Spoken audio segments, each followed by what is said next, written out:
Holly, was telling us that he was a former neo-Nazi and you kind of got out of it through science and education. The worst part of me leaving this environment is the fact that I don't know how to help others who are still in it. I don't know how to get to them. In their eyes, I'm just a traitor. Wow. You have anything to say about that? Do you have any clues for him to bring more people out of that environment and, you know? I didn't quite catch the first part of that. What can you summarize? Yeah, I'm sorry. Yeah, I'm reading it all, but you're not reading it all. Here we go. So yeah, we were talking about, you know, racism stuff and white fear stuff, and he says, that's very interesting what you're saying, Micah. I actually was believing in right-wing propaganda. They turned my hate against everyone into hate toward non-white people. I was a Nazi skinhead for many years.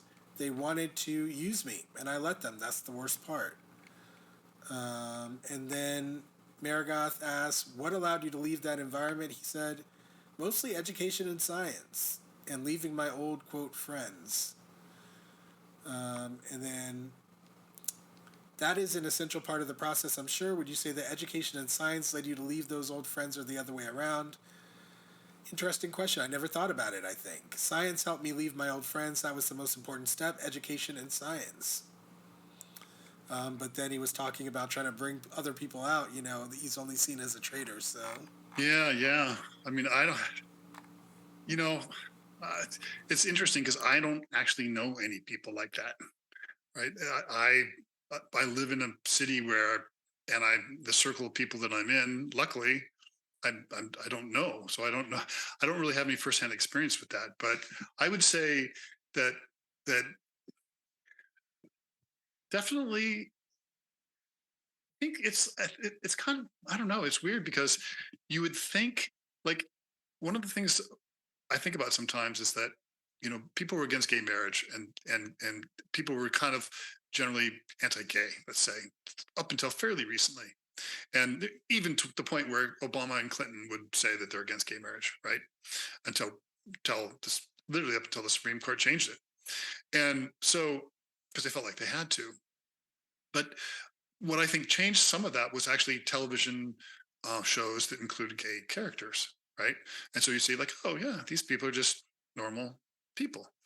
But what's weird about the thing that he's describing, like these hardcore, kind of extremists, it's like I would say, well, they just they need to spend more time around, people who are different than them, and so that they get that exposure and realize, oh, these people are just fine and normal people, and it's not some weird thing, right? Why do you think that they need that exposure in order to have that realization?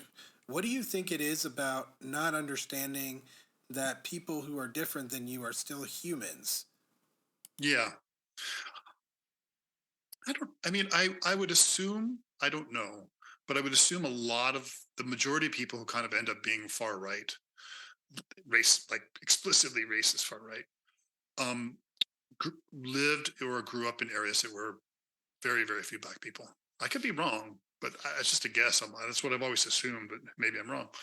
And so I think that the if you are exposed to a bunch of media that says these people are bad and scary, and you see some modern media that kind of can reinforce that for you in terms of, like, I mean, it's like the same thing with like Middle Eastern folks, right?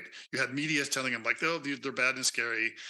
You have the actual facts on the ground of like there is some terrorism, and then um, you have the fact that there's portrayal of them in media as being scary bad people, and then you don't have a lot of experience. Like, I think for a lot of people who think, oh, like these Muslims are terrible, if they actually lived around a bunch of Muslims, they go like, oh, yeah, well, okay, these guys are at least okay.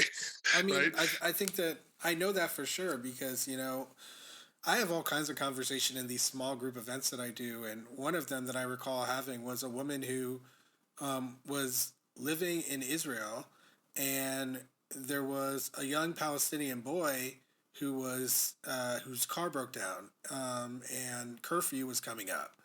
So she was kind of like the boy was basically forced on her, basically to hide him, and she was scared. She said for her life, you know.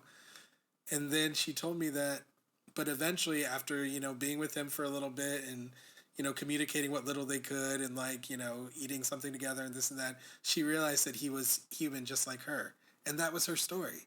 Was Yeah. her realizing that another human was human, Yeah. and like just for me, I have to say that it's beyond the scope of my imagination what people might be thinking then about the other humans that are walking among us. Like I mean, and I've Right. seen that level of dehumanization before. It's always with racialized white people. So I find that like I don't know if there's like some connection to the fact that we had chattel slavery, right, and that kind of dehumanization level of you know just moral debauchery that we got to in this country, and Hmm. depravity. Maybe it just stuck, like it's never really been undone. Yeah. Literally the thing that would undo it, religion, was quite literally fueling it. So it's Well, right. It'll be 2100 before we've had more as much time in America without slavery as we had with slavery. Right. So over half our history now still is his slavery, eras of slavery. And so, I think that I agree with you. I think there is a lot of carryover from that time, even though we we kind of don't think about that so much, I think about it all because the it's time, Micah. Thanks for watching. For access to the full length conversation and all of the 2 hour long, unedited conversations that I've had on race, click the support link in the description below. Thanks for your support and see you next time.